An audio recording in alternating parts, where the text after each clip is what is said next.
and action. Tonight we're reading The Night Before Christmas, the classic edition by Clement Seymour, illustrated by Charles Santori. Are you familiar with this story, Elizabeth? I am, and Merry Christmas. And before we start, we would like to note that this book was given permission by Simon & Schuster and Apple Cider Press. 'Twas the night before Christmas when all through the house not a creature was stirring, not even a mouse. The stockings were hung by the chimney with care, in hopes that St. Nicholas soon would be there. The children were nestled, all snug in their beds, while visions of sugar plums danced in their heads, and Mamma in her kerchief, and I my cap, had just settled down to a long winter's nap. When out on the lawn there arose such a clatter, I sprang from the bed to see what was the matter. The moon on the breast of the new fallen snow gave the luster of midday to objects below. When what to my wondering eyes should appear but a miniature sleigh and 8 tiny reindeer. Away to the window I flew like a flash, tore open the shutters, and threw up the sash.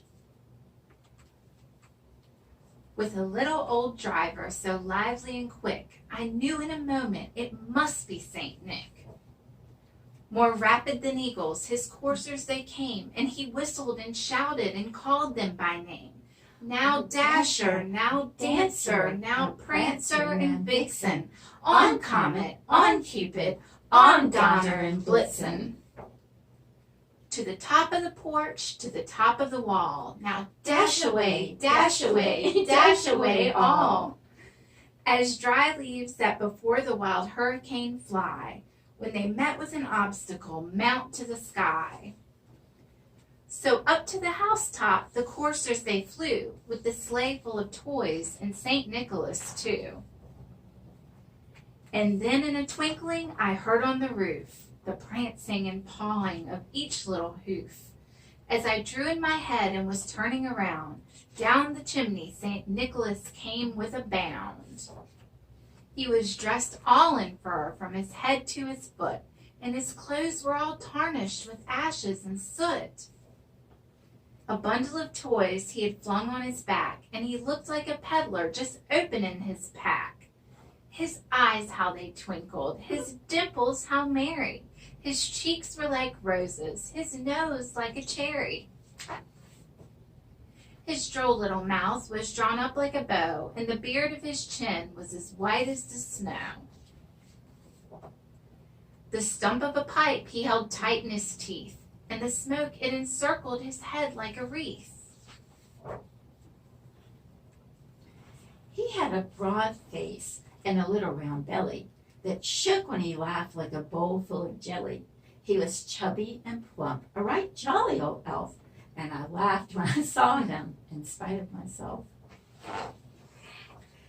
A wink of his eye and a twist of his head soon gave me to know I had nothing to dread.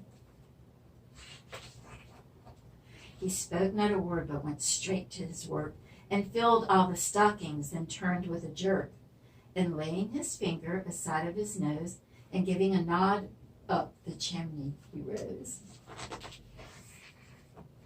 He sprang to his sleigh, to his tea, and gave a whistle, and away they all flew like the down of a thistle. But I heard him exclaim, as he drove out of sight, "Merry Christmas to all, and to all a good night." We would like to thank the Portsmouth Library Foundation, Inspire, Enrich, and Teach. Happy holidays! And cut.